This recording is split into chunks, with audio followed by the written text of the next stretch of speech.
All right, I think we can go ahead and get started. Good afternoon, everyone. Thank you for joining our webinar today. First and foremost, I wanted to thank Stu Cochran with the Johnson Law Firm for being our presenter today. First, Stu is going to do an overview, and then he's going to move through some of the questions that were submitted ahead of time. And then if any of you have any questions as he's moving through his presentation, we do invite you to use the chat box that you'll see. If you hover at the bottom of your screen, you'll see a chat box, and you can go ahead and type those questions in there. And then we'll move through those questions at the very end of our webinar today. I also wanted to let everyone know that the call today is, or the webinar today is being recorded. So if there's any information that is very pertinent to you, or that you feel like you may need to hear again, don't worry about taking notes, because this will be available on the Growth Alliance's website later today, if not tomorrow. So with that, thanks again, Stu, for being here, and I'll give it to you. Very good. Welcome everybody to the COVID-19 overview of new law. What I'm going to do today is I'm going to go through a PowerPoint presentation with slides and probably try to limit those comments to maybe 15-20 minutes. Many of you may have already received some information on this, so I don't want to bore you. I'll go through an overview and take as much time as I think we need to during that. Then we'll jump into questions and go from there. So let's just jump in and see what we're talking about here, an overview of the new laws. And the new law is the Family First Coronavirus Response Act. And it actually had 8 components to it when the act came out on March 18th. And I've listed those there. There's an appropriations component, a nutrition waivers for school meals act component, emergency family and medical leave act, unemployment insurance, emergency paid sick leave, health provisions, and then the tax credits that apply to the paid leave provisions. We're going to focus this afternoon on the paid leave provisions, which is the Emergency Family and Medical Leave Act, and the the Emergency Paid Sick Leave Act. And then we'll reference the tax credits as part of that also. So these provisions went into effect on April 1st. They're not retroactive. What does that mean? That means if somebody was eligible for some sort of leave prior to April 1st, they're not impacted by this new law. This new law just starts April 1st and works until the sunset date, which is December 31 of 2020. That means that as we talk about this available paid leave and the extension to the FMLA, Family and Medical Leave Act, all of that sunsets on December 31. If an individual employee who was eligible has not used that available paid leave or received that time away from work by December 31st, they no longer have those benefits. The Emergency Family and Medical Leave Expansion Act. This applies to public employees, private employees, and nonprofit employees who are employed by employers with less than 500 employees. It creates a new category for the FMLA eligibility. So for those employers who were covered by the FMLA because they employ 50 or more employees, this is different. Okay, now if you employ anywhere from 1 all the way to 500 employees, you're covered by this new expansion provision. Okay, so you may be an employer that is covered by both, but just because you weren't covered by the prior FMLA does not mean you are not covered now by the Expansion Act. So that will be new for a lot of employers. It actually created a new provision to the FMLA. For those of you that were covered by the FMLA, you're already familiar with 12 weeks of available leave, unpaid leave for reasons of birth, adoption of a child, serious health condition, armed service members, that sort of thing. This is another eligibility piece to the FMLA. The Expansion Act does not provide an eligible employee with an additional 12 weeks of leave. So if you've got an employee who had already exhausted their available 12 weeks of paid leave in the rolling 12 months, that does not provide that employee with an additional 12 weeks under this expansion. Okay, what does the Expansion Act provide coverage for? It provides coverage for an employee who is unable to work or telework due to a need for leave to care for the son or daughter under 18 years of age, if the school or place of care has been closed or the child care provider of the son or daughter is unavailable. How about the reference to telework? That means before they're eligible for this leave, they not only have to be unable to work because of the closure of the school and childcare, but they have to be unable to telework. So if you've made arrangements to allow them to telework and they're declining that arrangement, then they're not eligible for this expanded leave. The first 10 days of the allotted 12 weeks of leave is supposed to be unpaid, except that the employee may elect to substitute any paid PTO, paid leave that's available to them. An eligible employee is paid 2/3 of their regular rate of pay. Not 100%, but 2/3. We're going to talk about the difference between this and the other paid leave provision in a minute, because that provides employees with up to 100% of their leave, their regular wage paid for up to 2 weeks. Under this expansion, the maximum pay an employee can receive at 2/3 their regular wage is $200 per day, or a total of $10,000. Employees working varying schedules.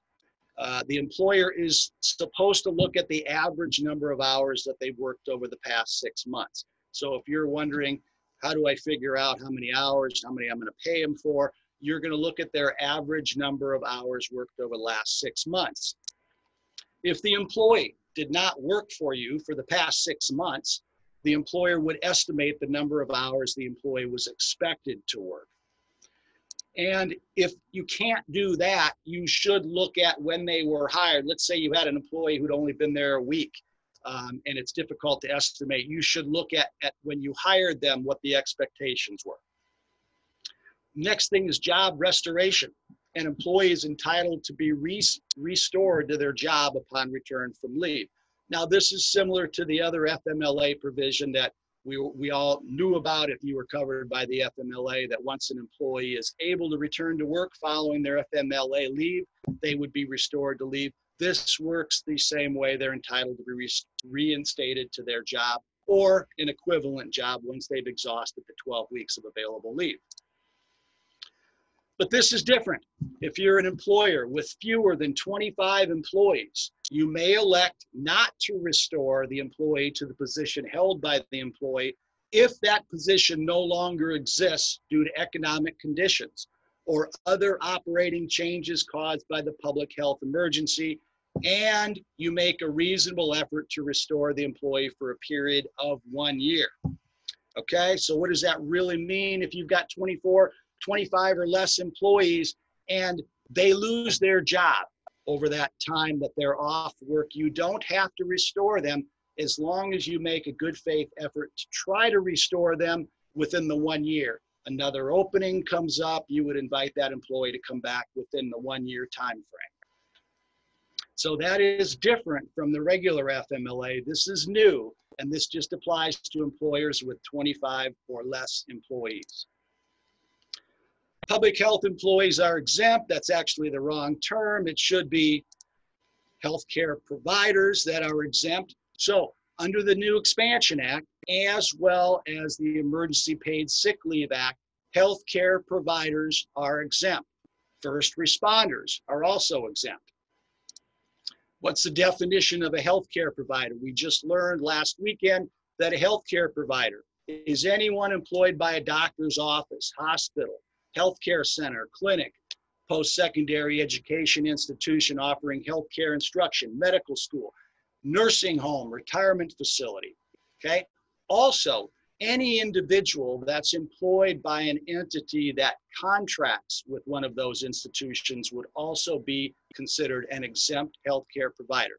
So that was a huge piece for healthcare world, because now providers are exempt and not eligible for the coverage under not only the Expansion Act, but the Emergency Paid Sick Leave provision.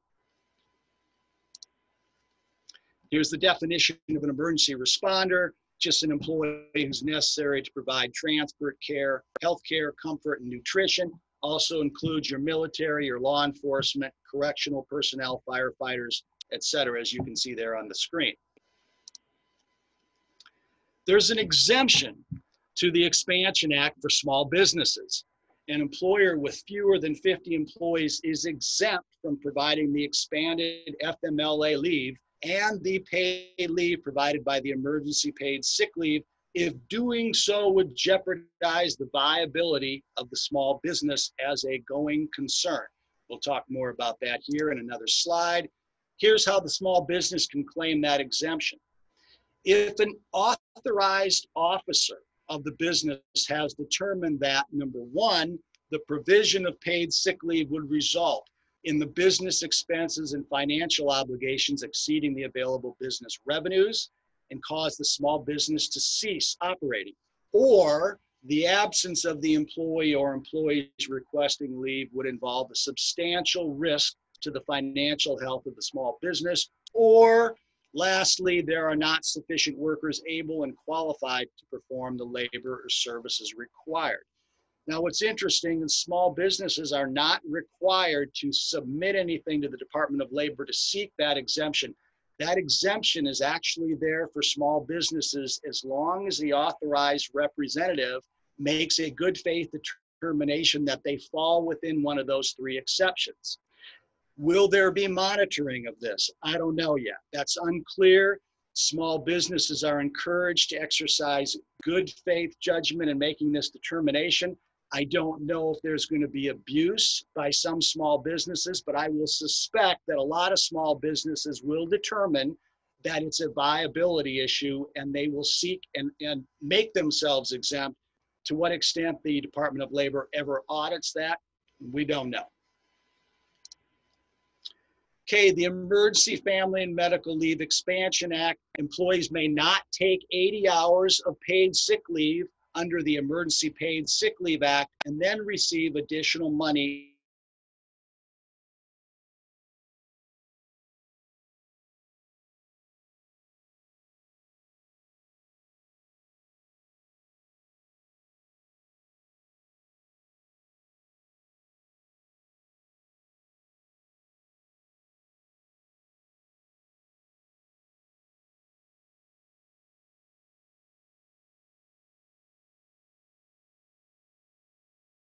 laid off. So if you've laid off employees prior to April 1, for one reason or another, there's been downsizing, any kind of reduction in force, the employee has left employment, whatever reason, if they're gone prior to April 1st, they are not eligible for this leave. If also you downsize an employee in good faith for legitimate business reasons, you lay an employee off after April 1st, they would only be eligible for the expansion paid leave up to the time that they were laid off. You would not be obligated as the employer to pay for any additional paid leave after the date of layoff. Okay, employers are entitled to recoup 100% of their cost through the refundable tax credits. That's the payroll tax credit that you'll file quarterly. Employers are entitled to recoup 100% of both the paid leave under the Emergency Paid Sick Leave Act as well as this Expansion Act. So this is not supposed to be a cost to employers ultimately. The problem for many small businesses and the questions we've been fielding is, what do I do in the meantime? That's the problem. Up front, employers are expected to bear this cost and then recoup that cost through tax credits. The Emergency Family and Medical Leave Expansion Act does require employers to retain appropriate documentation to support the reason for the leave.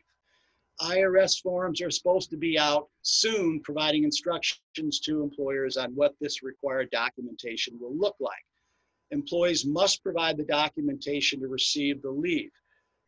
For example, because the leave under this Expansion Act is limited to those employees who need to be home to care for their son or daughter whose school or child care is closed, it's expected that the employer is going to have to require that they provide notice that the school's closed. It could be a website posting, anything online that shows the school's been closed, something through the Department of Education, as well as the child care. It might be an email from a child care provider saying, hey, we're closed, we're not providing care. Employers should not get too far into the weeds in what kind of documentation they require, but they should get documentation that they'll need when they file that for that tax credit. Same thing, employers should retain appropriate documentation. We're going to get the IRS forms. A couple other points here on this slide. Intermittent leave is permitted. Questions have been coming in. What is intermittent leave? Where does that come into play? Intermittent leave is permitted, but only if the employer agrees to the leave. So if you've got an employee requesting leave under the Expansion Act because they need to stay home to care for a child, they can take that leave intermittently only if the employer agrees to it. If you've made arrangements with the employee to structure their schedule so they can be on leave part of the time and work part of the time, that's totally up to the employer and the employee. It has to be agreed upon before intermittent leave is allowed. Employers are required to post notice. Okay, that notice came out by the Department of Labor. If you don't have it, you can get online and find it. Otherwise, you can just contact me and I'll send it out to you. But there is a form that you will post along with the other notices that you all post regarding OSHA and everything else. Just has to be posted conspicuously, as opposed to posting. If you want to send it out by email to every employee, you're able to do that. The posting is just much easier. Expanded leave pay is not available if the employer closes the worksite, even if after April 1st. So keep in mind, if something happens after April 1st, the employer closes, downsize, that expansion leave paid is not available. Same thing regarding furloughs and layoffs. Employee cannot receive unemployment benefits at the same time as they receive paid leave. So if an employee is opting to receive unemployment benefits, the employer is not then required to pay paid leave to that employee. The thing you're going to have to keep in mind is, we'll talk about unemployment in a minute, but remember, right now, unemployment benefits are not being charged to your account as employers, as long as the reason for the leave is somehow related to COVID-19. The same thing applies to paid leave under the Expansion Act, as well as the emergency paid sick leave. You're also going to recoup those benefits. So you get to choose, and the employee gets to choose. Are they going to receive their unemployment benefits, or are they going to receive the leave available through this new legislation? The emergency paid sick leave provision. Okay, this is a little bit different. The employee is entitled to up to 10 days or 80 hours of paid leave at 100% of their regular pay, okay? This applies to an employee who's subject to a federal, state, or local quarantine or isolation order. What is that? That is not an employee being told that they should stay home by their provider. That is if government issues a quarantine order that requires employees to stay home, that would apply. The next one is the employee has been advised by a healthcare provider to self-quarantine. That would also trigger this emergency paid sick leave. The next is the employee is experiencing symptoms and is seeking a medical diagnosis. And it has to be both. Just because the employee is experiencing symptoms, if they're not seeking a medical diagnosis, they are not eligible for this 10 days of paid leave. The other is employees caring for an individual who is subject to an order described above, one of those orders, self-quarantine order, or advised by their healthcare provider to self-quarantine, or the employee is caring for a son or daughter whose school or daycare has closed. Okay, so it's duplicating what we just talked about for the Expansion Act. If you look at bullet number 5, or actually number 6 there, caring for the son or daughter. So if the reason for leave is related to employees caring for an individual who's subject to an order, or the employee is caring for a son or daughter whose school or daycare is closed, that employee is only going to be paid again at 2/3 their regular rate of pay, not at 100%. The 100% applies to the employee who's ordered to be home, either by a government order or their health care provider, or that employee that is experiencing symptoms and seeking medical diagnosis. This provision, the Emergency Paid Sick Leave Act, also has the same exemptions for healthcare providers and emergency responders. It also has the same exemption for small businesses who employ less than 50 employees. Again, if that small business authorized representative makes a determination that they can't, for viability reasons, comply, they're entitled to exempt out. The Emergency Paid Sick Leave Act, the employee is paid 2/3. I think we just covered that. It's the same pay calculation for part-time employees. Again, that employer would just calculate what that employee would have made. They'll go back 6 months to figure out what the average pay. We'll pay them then at 2/3. Under the Emergency Paid Sick Leave Act, pay is capped at $511 per day for full-time employees and $200 per day for a part-time employee. One distinction between the two paid leave provisions. Under the Expansion Act of the FMLA, to be eligible, the employee must have worked for the employer for at least 30 days before seeking leave, okay? Not true for the Emergency Paid Sick Leave provision that pays at 100% or 2/3 in some cases for school closings. If the employee has worked for you for 1 day at the time they become eligible, they are then eligible for pay under the paid sick leave provision. So that's a distinction between the FMLA expansion and the Emergency Paid Sick Leave provision. Under this paid sick leave provision, the employer cannot ask an employee to make other arrangements before they become eligible for the leave. I can't go to my employee and say, hey, I know you're eligible for this leave, but I want you to find another staff member to work for you before you take off leave and get this pay. Employer is not permitted to do that.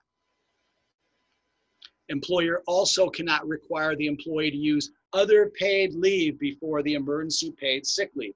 If the employee has paid PTO on the books, the employer cannot require that they exhaust that PTO before receiving this additional leave. There's no carryover of unused time and no payout of paid sick leave provided by this Emergency Sick Leave Act. If they don't use it, they just don't get it.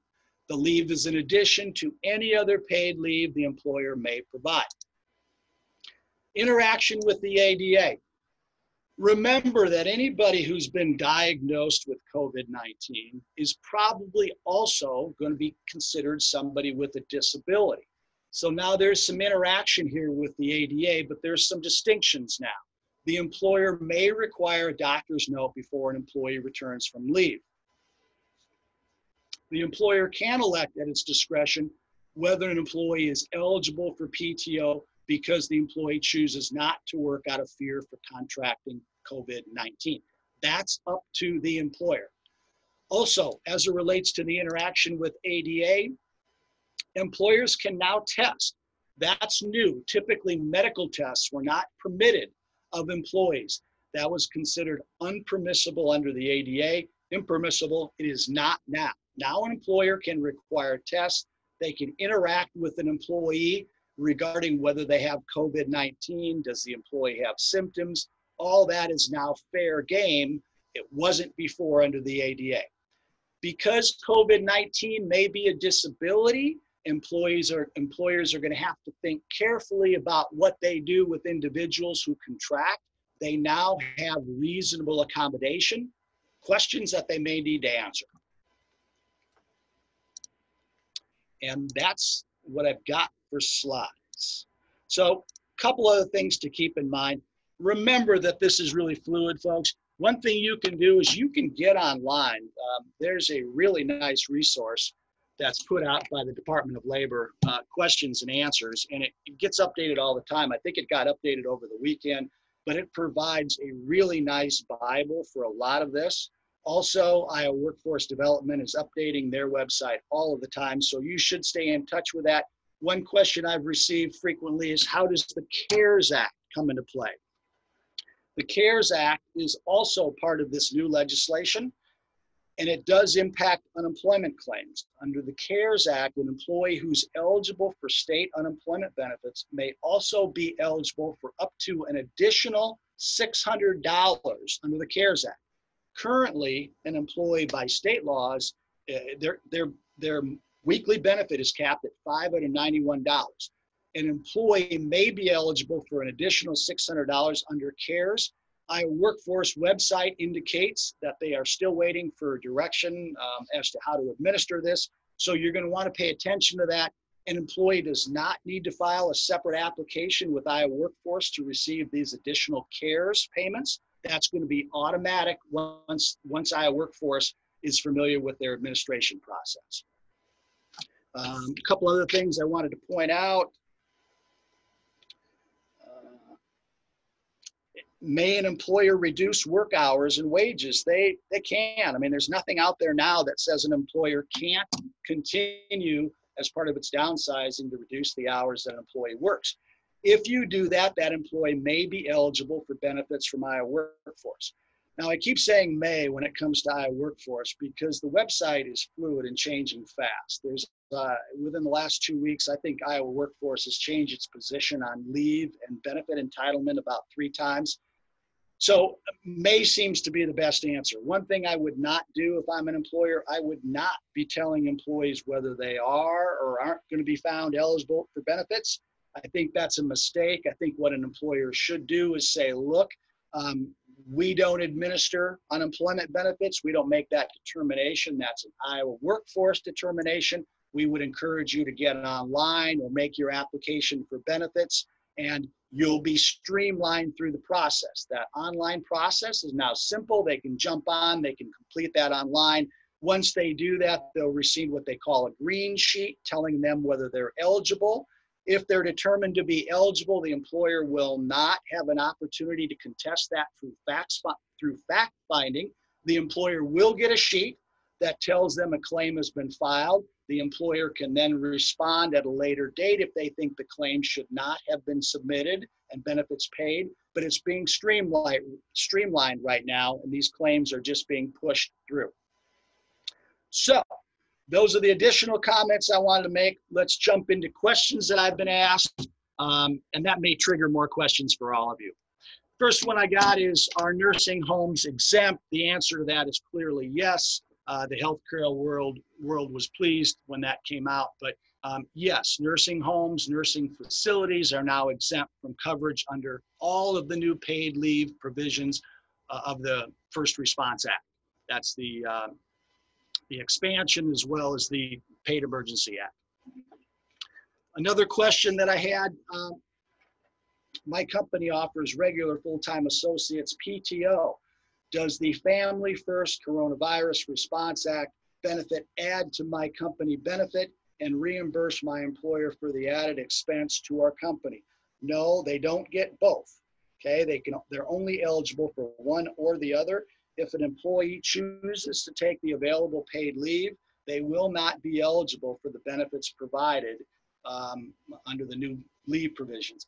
And employers keep this in mind because of the documentation requirement. There's nothing wrong if you want to provide greater benefits than what's provided for in this new legislation. The problem is you're not going to get that tax credit. So I do know in talking with some employers that they are just going to go above and beyond, and they're going to pay additional benefits to which the law does not require them to pay, which is perfectly fine. They're just not going to get the benefit of that tax credit. Our company has no sick leave benefit. Does this qualify us? No, it doesn't disqualify you from anything.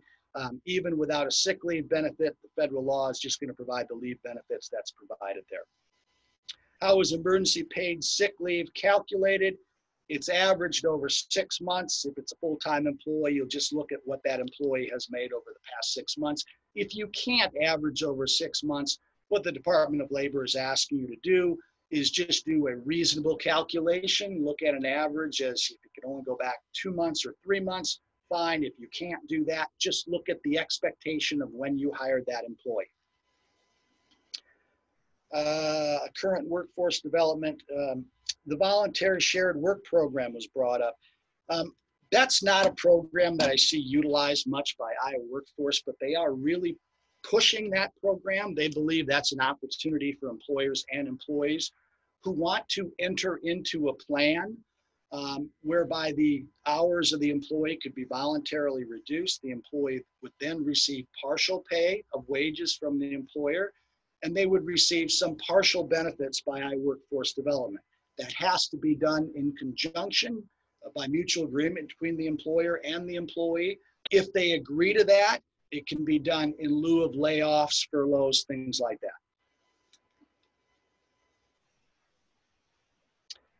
Question, we have 2 employees who have been with us less than 30 calendar days. What does that mean as far as their entitlement? What it means is they're not going to be eligible for the expansion provision for childcare, but they are going to be eligible for the paid leave under the Emergency Paid Sick Leave Act.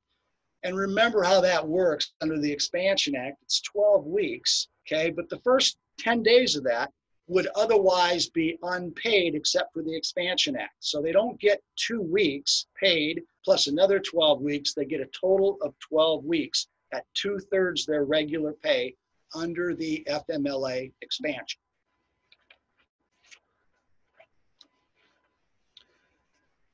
Question, I'm wondering what will happen if the governor mandates a statewide stay-at-home shelter-in-place order. I know our office is not classified as essential, and my office doors are locked so customers can come in. Would some of my staff still come into the office to work? Right now, I only have about 7 people in my office. If they can work from home, they will not be eligible. Remember, employers have the right to try to structure telework.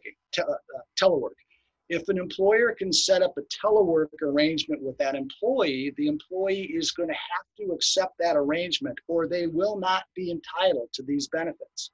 So that's something that's up to the employer. If the employer feels they can reasonably accommodate that employee who's working from home, they're entitled to offer that. If they offer that, the employee says no to that, that not only does the employee not receive the benefits of these new paid leave provisions, but that employee is probably also going to be disqualified from receiving unemployment benefits because they will have been found to have voluntarily elected not to work.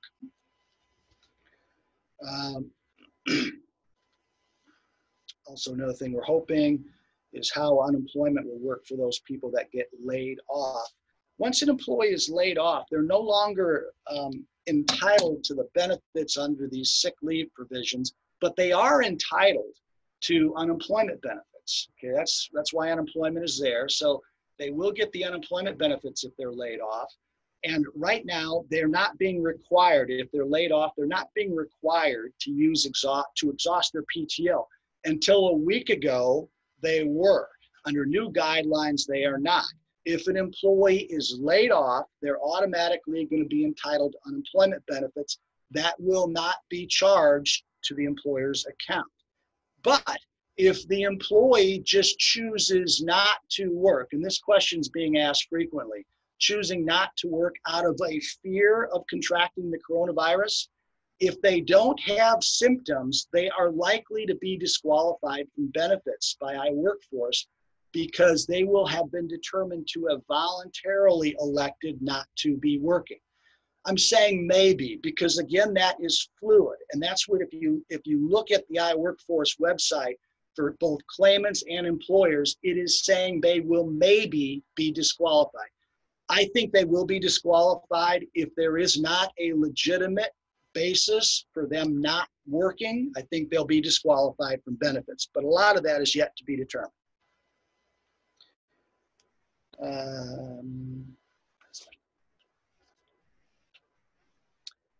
FMLA, in regards to the Expansion Act under the FMLA, we have an employee who would like to take 1 day a week as her child provider is only providing care to children whose parents are first responders, hospital workers, and police officers.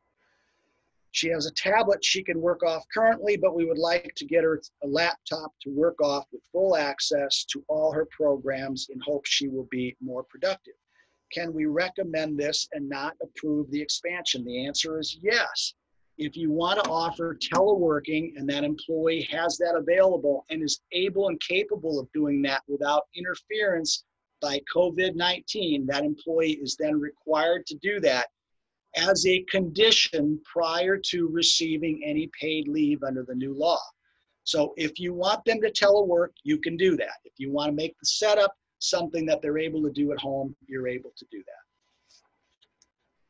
that. Next question. We work with people with disabilities in a 24-hour setting, so we're considered a healthcare facility and therefore are essential personnel. Essential personnel really doesn't factor into the equation anymore. Some employees are asking if they would be eligible for unemployment if they decide to self-isolate as a precaution. Probably not. Unless it is COVID related, they are probably not going to be eligible for unemployment benefits.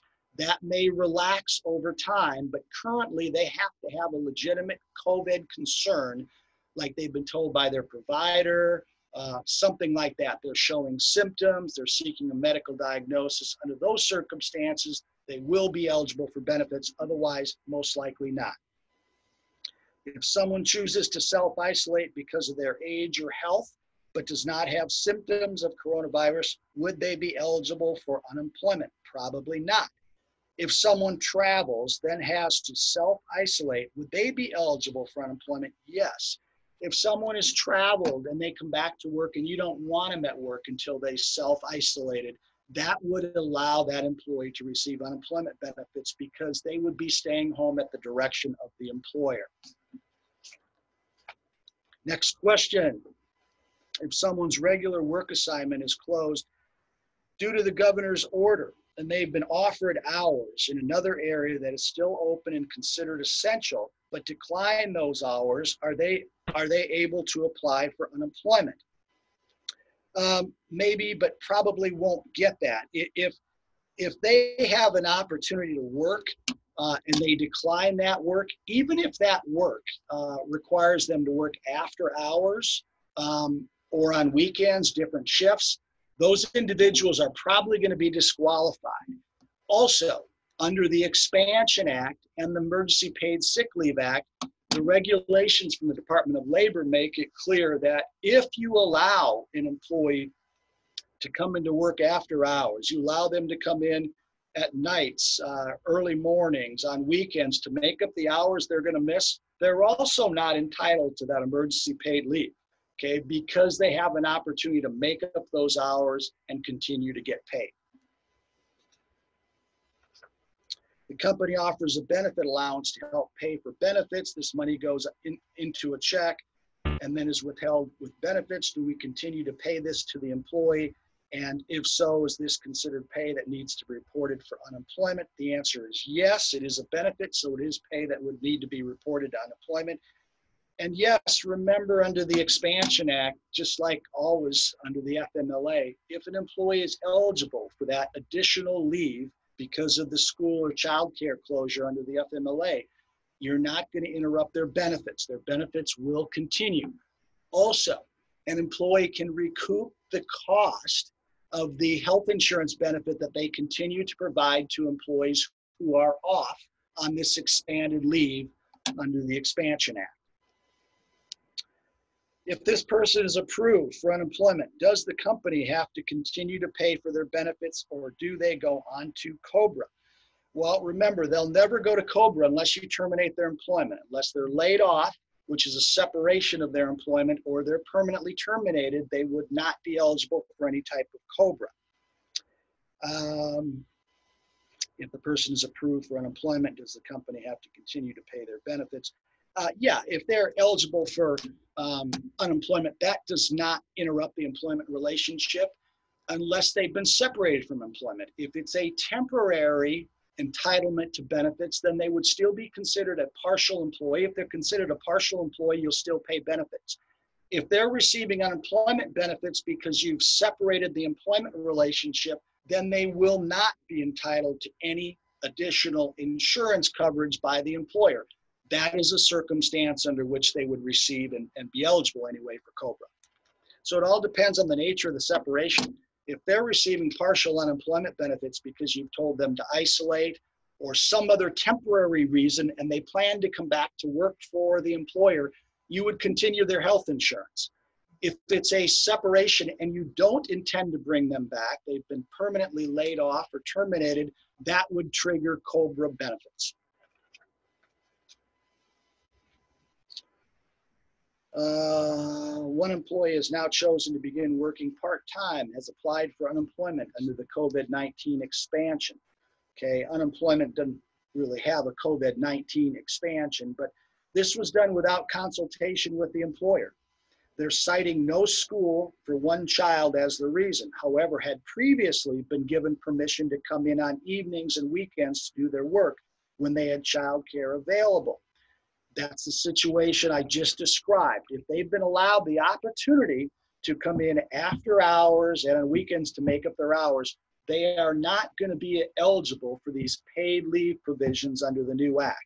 They're probably also not going to be eligible for unemployment benefits. I say probably because unemployment's a little different. If they represent to a workforce that they can't work weekends, they can't work nights, and they need to be home during the day to care for their child, they're going to be eligible for unemployment benefits, but they will not be eligible for the expanded leave under the paid leave provisions.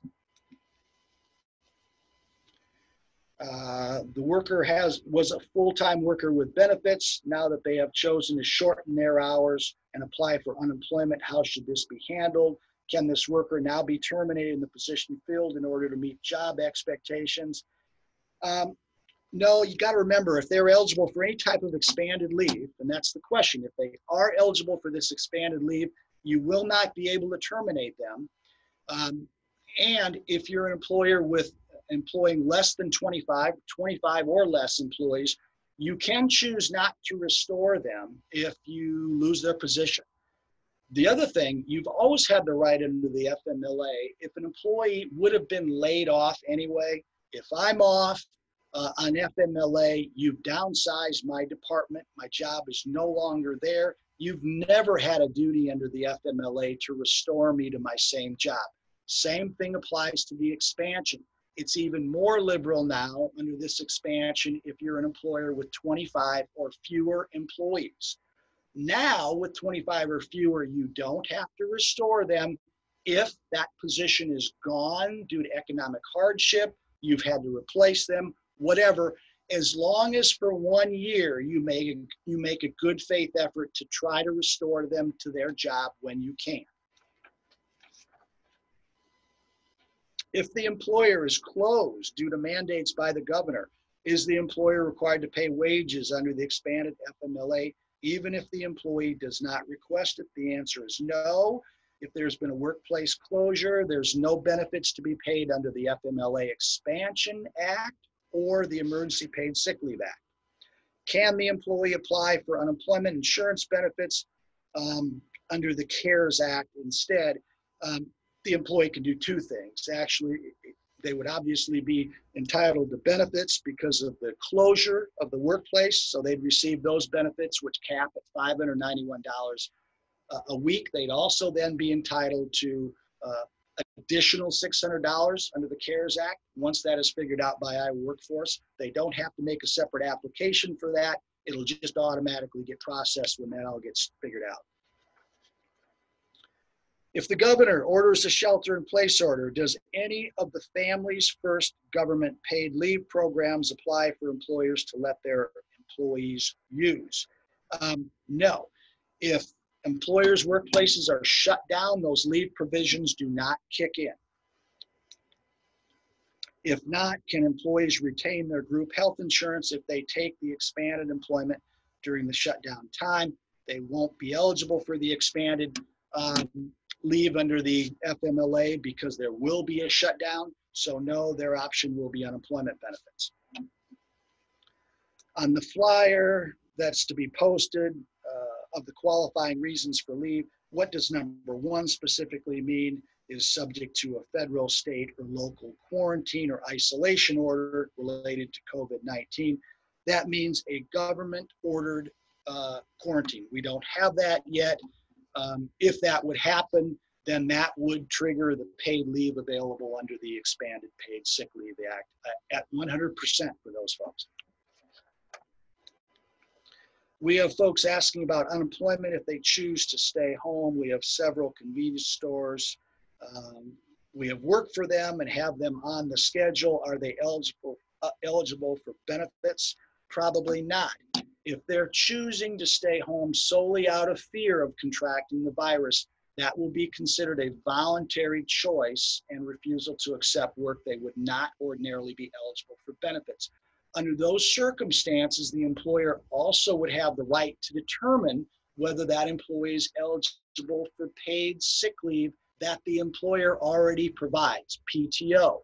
If I have 10 hours on the books of PTO, my employer has the choice to pay me that PTO or allow me to take that PTO if I voluntarily choose to stay home, okay? If they have symptoms of the virus and they file for unemployment benefits, they are likely to receive benefits. But if they don't have symptoms and they're just fearful about coming to work, they are unlikely to receive unemployment benefits.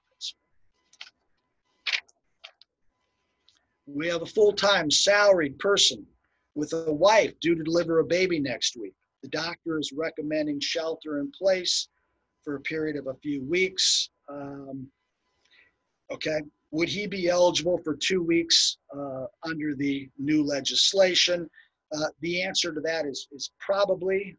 If his wife has been ordered to be home, shelter in place, and he needs to be home to care for his wife, he would be, but only if it's coronavirus related. If it's not coronavirus related, then he would not be eligible for any leave under these paid leave provisions. Okay, if he can work from home, can we pay him?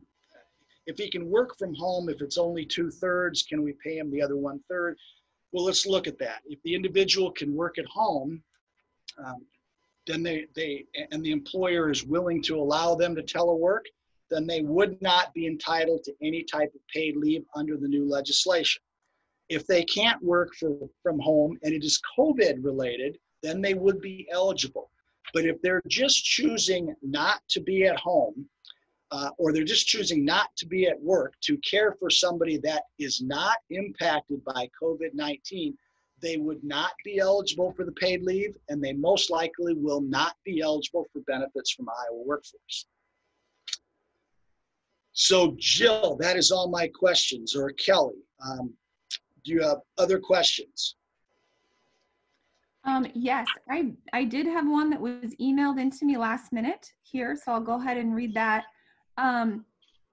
Should companies with more than 500 employees post the FFCRA employee rights poster?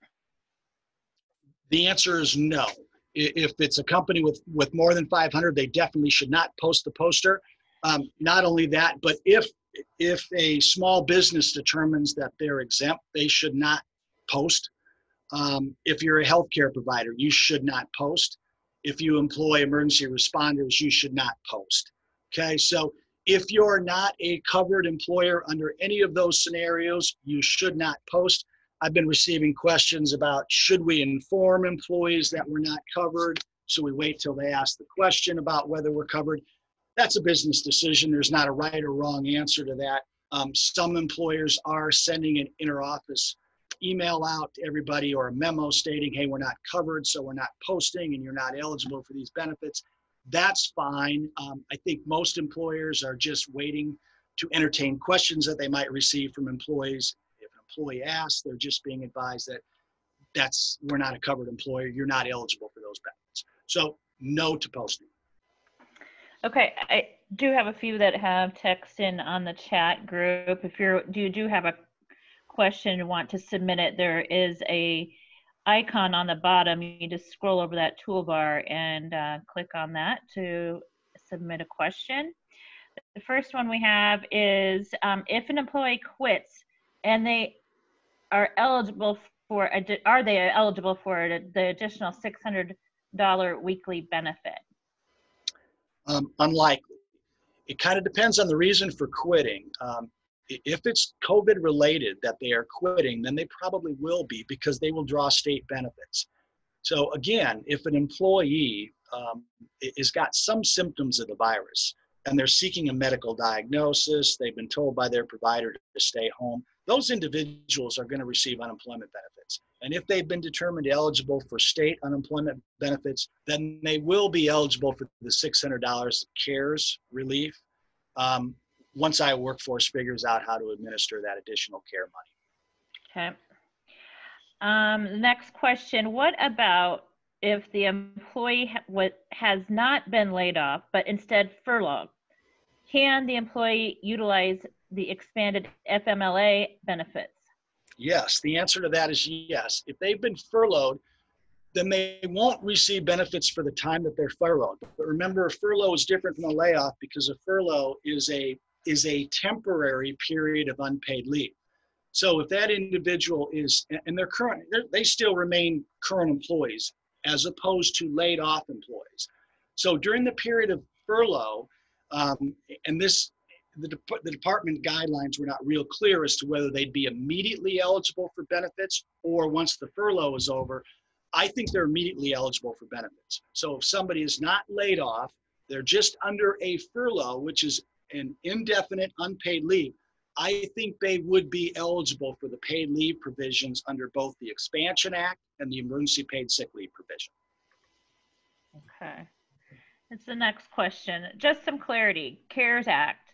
Is the $600 benefit integrated with unemployment up to a max of $600, or is it in addition to or on top of the unemployment benefit? It's on top. So somebody that's eligible for unemployment benefits, they'll receive a cap of $591. That's the most they can receive per week. They can receive an additional $600 on top of that once CARES is administered. And again, none of that is charged to the employer's account. All of this is being charged directly to the state as part of the federal subsidy. So the employer is not being charged with any additional unemployment costs. It doesn't affect your mod rate. It's not being charged against your account. So, that lends itself to, Jill, to a question, how hard does an employer really want to worry about the unemployment?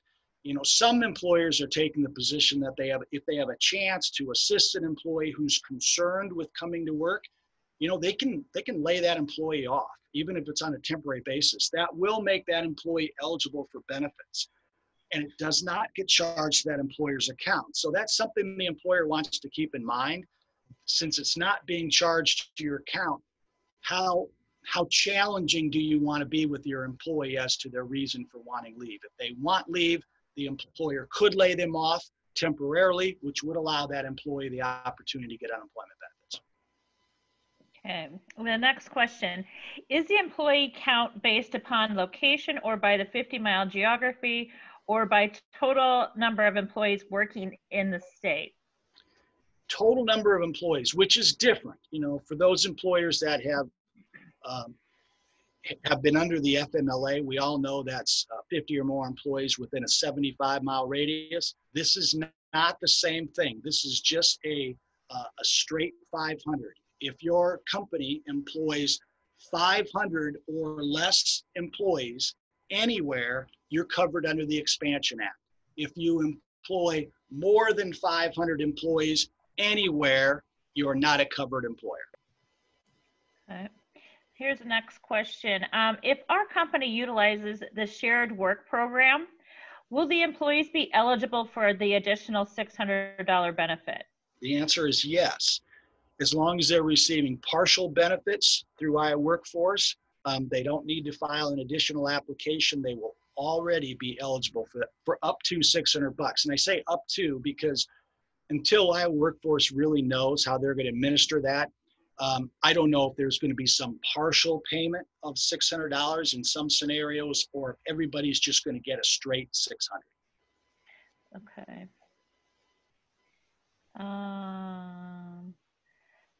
Allison, no, I did not see your golden shovel or the questions that you sent. Can you send that to everyone or just to me? That would be great. Thanks. Here's the next question. Is the 600 flat? Some part-time employees may qualify for 100 weekly. Say that again, Jill. I'm not sure I got it. Is that $600 flat? Some part-time employees may qualify for 100 weekly. Again, I think what the question is it just one amount, 600? Is everybody who's eligible going to get $600? I'm not sure. I think so. I think it is just a flat amount that everybody who's eligible is going to get $600 on top of whatever they receive, because there's a minimum amount. I think it's $87 per week is the minimum amount that a claimant can draw.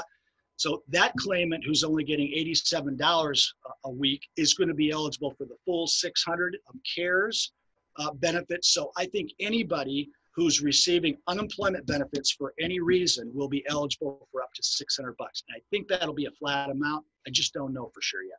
Okay, thanks, Stu. The next question, if an agency is considered exempt, provides services to people with disabilities, for example, but they decide to offer the leave to their employees anyway, does that mean that the agency will not be able to get credited for providing the leave? Yes, great question. But if you want to provide leave above and beyond what is provided for under this new legislation, it's a great gesture. You're just not going to be able to take that tax credit.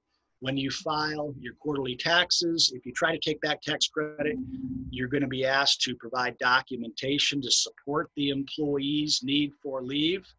And the reason that you paid them the paid leave, if you can't provide that supporting documentation, you will not get the tax credit. Okay.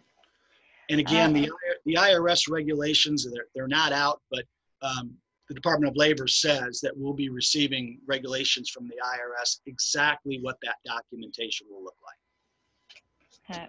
Hey, Kelly, I'll go next. I had one that was sent just to me. For a business under 50 employees, can you exempt specific key employees positioned above general employees if their leave would cause hardship to your business? Yes, the same key employee exemption is available as has always been available under the FMLA. So if they fall within that definition of a key employee, you can exempt them from the expanded FMLA coverage, just like you would from the original FMLA coverage. Okay, sorry, I was doing a little cleanup here. Let me see. Okay, the next question, how would a staffing agency be classified, exempt or non-exempt, if the core employee base is less than 50 employees, but including temp employees is more than 500? It's everybody on a payroll. So it's my understanding that if you pay wages, W-2 wages to anybody, they would be considered within the count. So in reaching that 500, you're going to look at anybody that receives the W-2. Wow, interesting. Okay, next question. For a business under 50 employees, can you exempt specific key employees position? Oh, I think I think you just asked this question, didn't you, Jill? Yep. Yeah, okay. Sorry.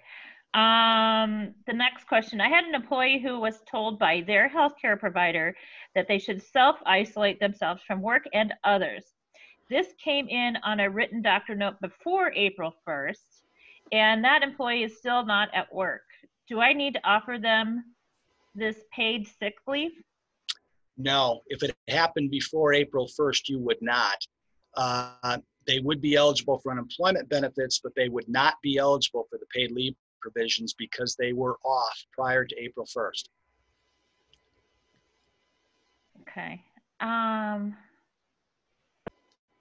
We have a question to repeat. what did you say about the requirement to take PTO prior to unemployment benefits being paid? And that has changed with iWorkforce. I know even a week ago, employees that were told to self-isolate by the employers, they were required to exhaust their PTO before they received unemployment benefits. That has changed. I think as recent as this past weekend, or sometime the last few days, iWorkforce modified their guidelines, and now they are not requiring employees to exhaust their PTO if they have been told to self-isolate either by their employer or a healthcare provider. They're automatically being found eligible for unemployment benefits. I think that's what I said, anyway, if that's what the questioner was referring to. Okay. The next question, is a furloughed employee eligible for unemployment during the furloughed time? Yes, they are. Okay. All right. Oh, can you also repeat the statement about employers being reimbursed for benefit costs while employees are off? Yeah. One of the provisions under the new act says that in addition to getting reimbursed for the costs associated with the paid leave under the expansion and the paid leave under the emergency provision, if there's an employee who is off due to COVID-19 and they're receiving this paid leave under either one of those provisions, the employer is entitled to recoup the cost of that health insurance coverage on that employee as long as that employee is off receiving paid leave. So the employer, when they make that tax credit application, they're also going to be able to recover that cost of providing the health coverage for those employees that are off and receiving the available paid leave. All right, I have a question here. It looks like somebody is, they are referencing IWD's COVID-19 Q&A that they're providing. So what if I have a fear of doing my job? I don't have any underlying condition. I just don't want to come to work due to fear. Will I be eligible for unemployment benefits? The answer that was given, IWD will not be making the determination as to the extent of someone's fear. If PTO, leave, or no other options are available, you will be eligible for unemployment benefits. And she's asking you to please clarify that. Well, that's a great question. I saw that on the website too. I don't know the answer to that. I'm not sure. The guidelines that have come out for employers are pretty clear that an employee is not going to. And I think, I'll just read what iWorkforce put out. And I'm reading the employment insurance benefits for workers, question number 4. If an asymptomatic employee imposes a self-quarantine because of COVID-19, will they be eligible for unemployment benefits? The answer is maybe. Fabulous, right? Maybe. If an employer places the worker on a temporary layoff, reduced hours, or full layoff, yes. If the employer allowed this individual to telework, they would have to accept and would not qualify for benefits because they would be unemployed. Employers can require a worker to continue to work unless the worker qualifies for paid sick leave. So it's about as clear as mud. I'll be honest with you. I don't think under those circumstances, if it is just fear that the employee is choosing not to work, I still believe that they're going to be denied benefits unless there is some legitimate COVID-related reason. I mean, if they can indicate symptoms or something else, I think they're going to be eligible. But in terms of someone who chooses just not to work, if there's no COVID connection, I still think that individual is going to have difficulty getting benefits. Again, that's the reason for employers. I think your best practice is to let that employee know that that's not a determination you can make. That's not advice you can give them.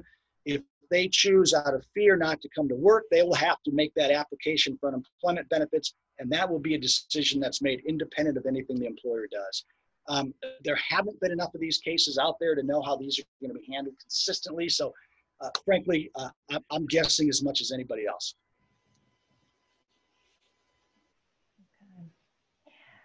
I think we've exhausted all the questions on the chat group. Jill, do you have any additional questions from your? No, I don't believe so. So if there are any final questions out there, we have several thank you Stu's that are coming through the chat box. And I also would like to echo that Stu has always been a really great partner to the Growth Alliance and to our members and just to our business community. So thank you for providing some clarity and guidance today. We really appreciate it, Stu. Just wanted to remind everyone that this was recorded, and so if you do want to refer back to some of the comments that Stu made or any of his slides, you can do that by taking a look at our website. And then last but not least, the Growth Alliance, we are always looking for different topics to share information with you. We know that this is a very challenging time for our businesses with information is changing very rapidly. And so if you have suggestions for future webinars, please let us know and we would definitely consider those. Other than that, Stu, any final comments at all? No, other than stay tuned to the websites. The Department of Labor, again, really does have a nice site out. If you just get on, like even if you just Google Family First Coronavirus Response Act, you will see the questions and answers come up from the Department of Labor. And right now there's about 58 questions and answers, and they cover most of these topics, and they do a really nice job of offering additional information. Same thing with the iWorkforce website. They're updating that all the time. So just pay attention to those, and I think for future updates will be on those websites will be real helpful. Great. Thank you. Well, that ends our webinar today. So thank you everyone for participating. Stay safe and well. Thanks. Thanks.